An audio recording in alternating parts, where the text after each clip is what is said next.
Hello and welcome back to my channel, and if you're new here, don't forget to introduce yourself in the comments. Are you a fan of windowsill vases? I've got quite a collection. I picked them up from the charity shop and car boot fairs for just a few pounds. But the problem is, how do you arrange flowers in them at open, wide mouth?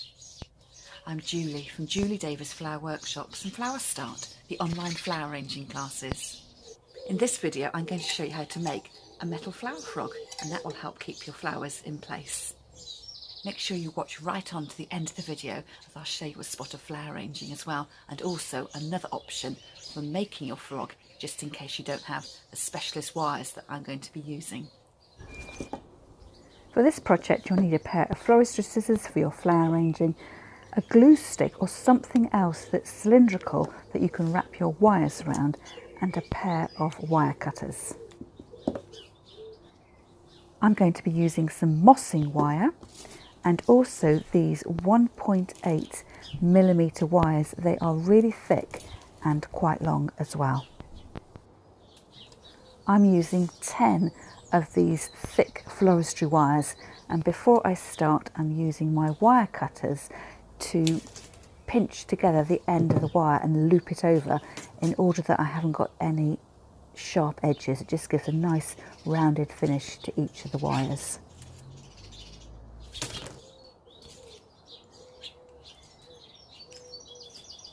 Here I am finishing my last wire, and then I've got a bundle of the 10 together, each with a tiny loop that looks decorative and of course is practical as well. The next thing you see me do is wrap each of the wires around my tube of glue, my glue stick. So I'm starting from the little looped end and then giving it 3 or 4 twists and then sliding my glue stick out of the way. Unfortunately my hands have disappeared from the camera edge, but you should be able to see what I'm doing. So it's creating a little curly loop at the end of each wire, and this will be the main base of the flower frog.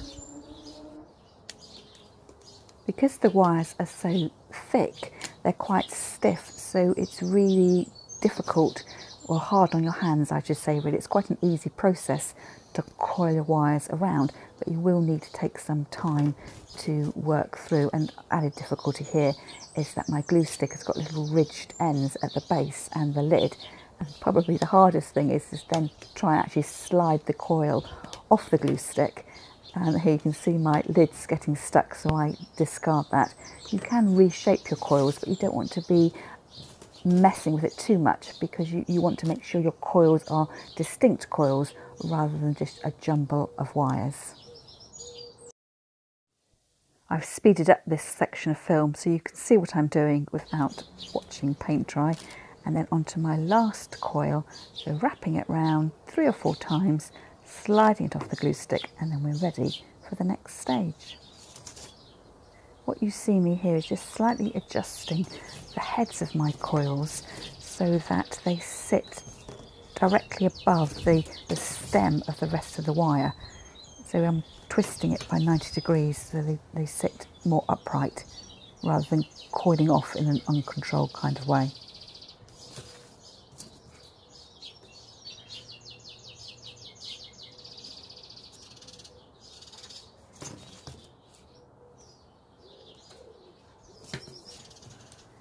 Put your flower frog together, it's almost as if you were making a posy of flowers. So I'm starting off with my central coiled wire and adding in the stems or other wires around the edges, making sure that I bend some of them on longer length wires in order that they'll reach to the outer edges of my container. I've got a longer wire on one side and then I replicate that distancing on the other side, and here you see me just measuring up against the opening of my container to make sure I've got about the right size.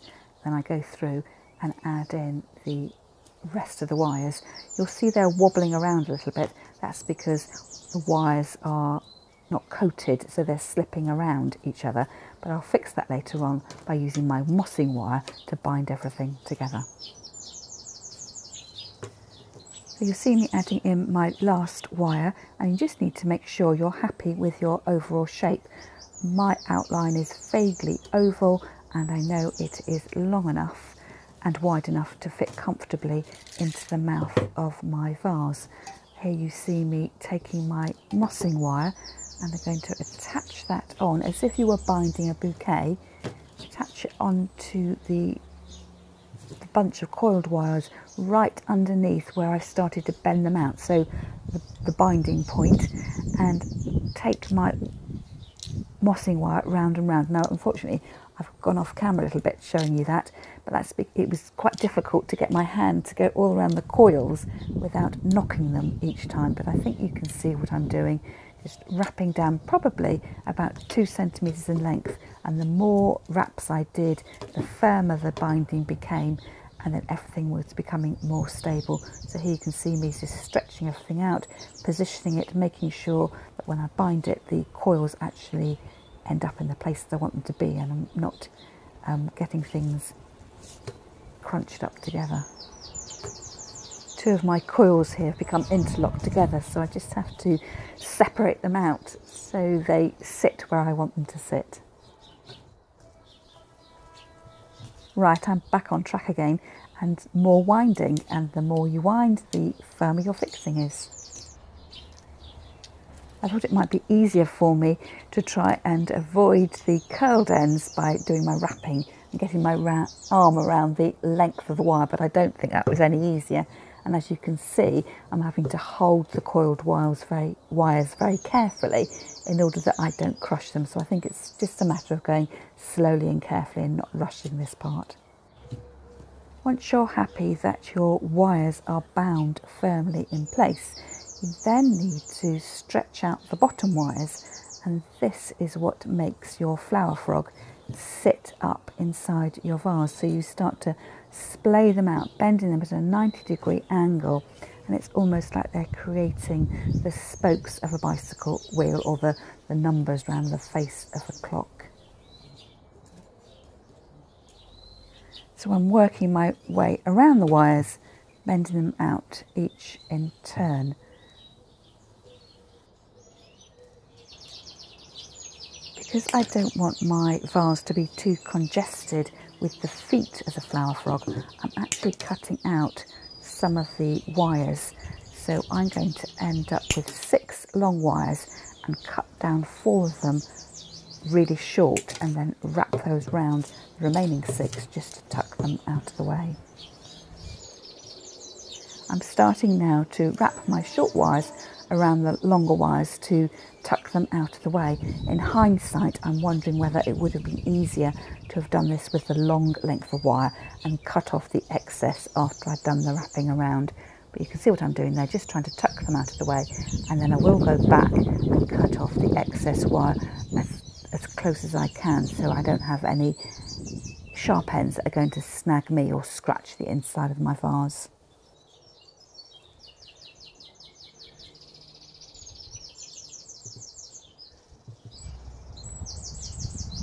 Here I am, just tucking the last wire out of the way, flipping the flower frog around so you can start to see the volume that's being created by the coils, and that it sits up nicely on those 6 long legs.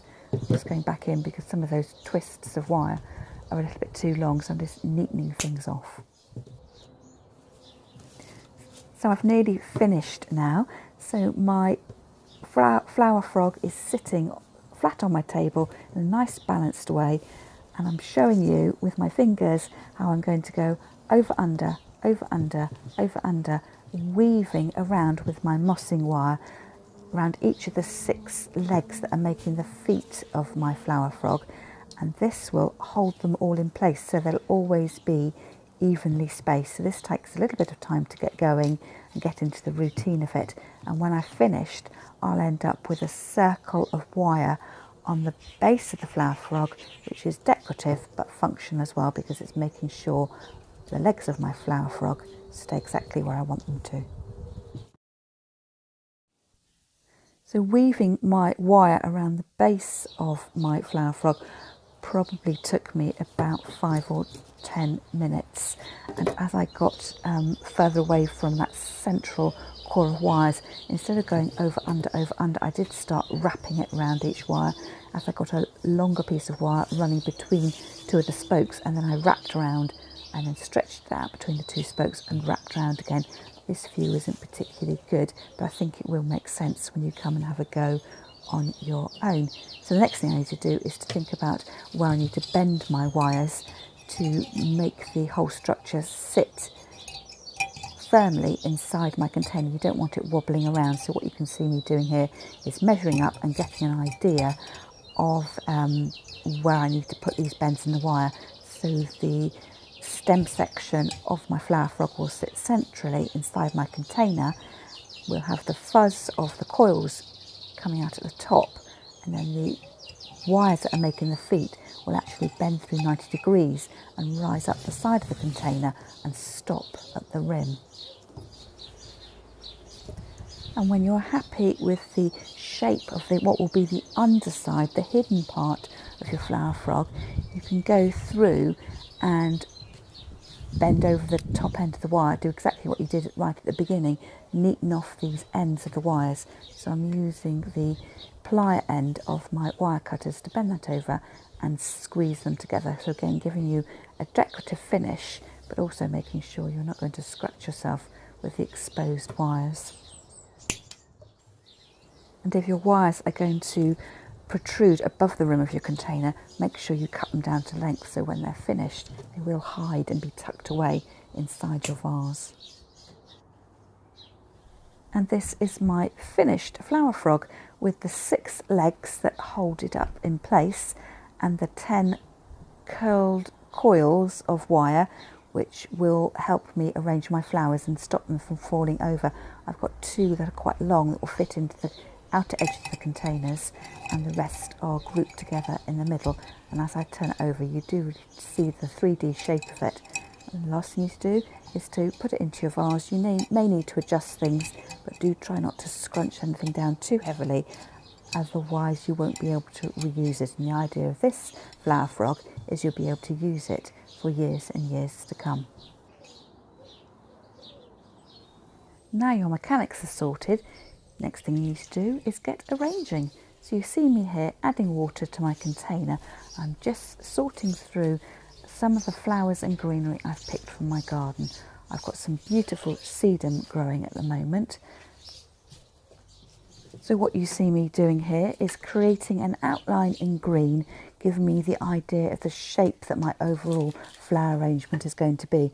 I'm going to go for something that's asymmetrical, so tall on one side and slightly shorter on the other. And each time I add a piece of greenery, I take off any of the lower leaves that will end up sitting in the water and recut the stems. And you can see as I start to add in that my flower frog is doing its job. Those pieces of greenery that without the frog would have flopped to one side are standing up proud. I've speeded up this section of film, but you can see me adding in more greenery. I've got some short rosette shaped pieces of choice at the front and then a tall piece of stachys at the side. And don't forget to fill in at the back too. So what I'm using here is some borage. The flowers have actually gone over and that's what you see me picking off, but I really love the shape of the rest of the stem. It's got a lovely hairy texture to it, and I've got some stems of cow parsley as well, which are past their best, but will create a really beautiful outline. Once I'm happy with my green foundation, that's when I start to add in my flowers. So first of all, I've got some scabious on quite long stems. I like the way they nod around on that side of the arrangement. And here I've got a stem of allium. Again, the flowers have gone over, but it's got a beautiful seed head developing. I put it in quite long first of all, and then decide that I need to cut it down a bit shorter. Continuing the purple theme, I'm putting in this piece of what I think is dead nettle. I collected it when I went out for a walk the other day. I love the colour of it, and it just talks really nicely to the scabious next door. You can see I'm having to fiddle around with things. That piece of lamb's ear has been wobbling all over the place, but the more greenery I've added in, the more stable it's become.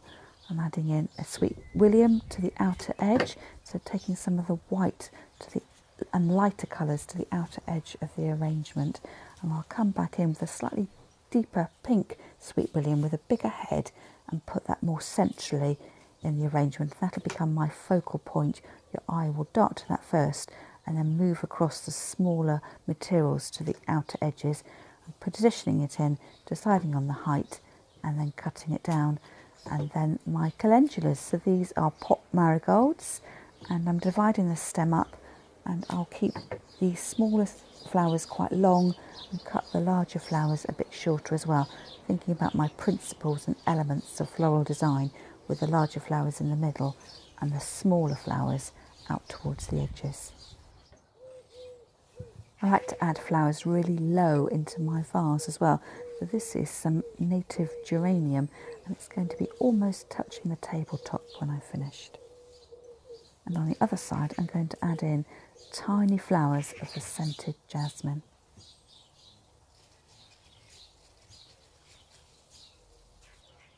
And my last flower is the scented Philadelphus, the beautiful white flower that really smells gorgeous in the evenings.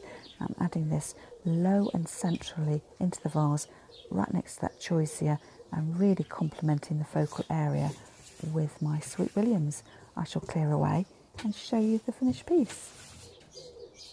And here's my finished, very natural looking arrangement and a collection of garden flowers held in place by my homemade wire frog.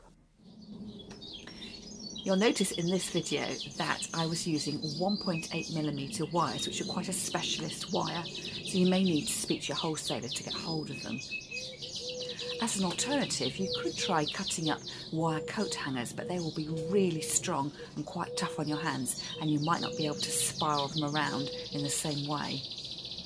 Another option you might want to consider is this aluminium wire. It's flexible and comes in a range of colours. You might find it's a bit too soft, so it's lovely and flexible, but it may not hold your flowers up in place. But it's fantastic to work with. Look how easily it wraps around my glue stick there.